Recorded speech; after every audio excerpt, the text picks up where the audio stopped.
วันนี้เราจะทำลาบอีสานแต่ว่าเอาเป็นวุ้นเส้นนะคะทุกคนนี่เราก็ใส่ข้าวคั่วแล้วก็พริกเรียบร้อยพริกป่นเราก็ซื้อมาที่ตลาดเอานะคะนี่เราก็ใส่ผักชีฝรั่งกับหอมแดงนะคะทุกคนตามใจชอบนะใส่น้ำมะนาวสดๆนี่แหละคืออร่อยแล้วก็เห็นคนอื่นเขาทำกินนั่นแหละเราก็อยากกินนะทุกคน เวลาเราเห็นคนอื่นเขาอยากทำกินแบบมันอร่อยแล้วก็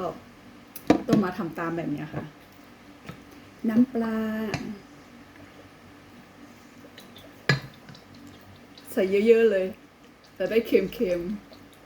ๆก็ไม่ขนาดนั้นก็ต้องเติมเอากันได้อันนี้ก็คือผงนัวนะคะทุกคนชอบเยอะก็ใส่เยอะชอบน้อยก็ใส่น้อยอันนี้ยิ่งเยอะยิ่งนัวอีกนิดนึงนิดเดียวเองเนี่ยค่ะโคเล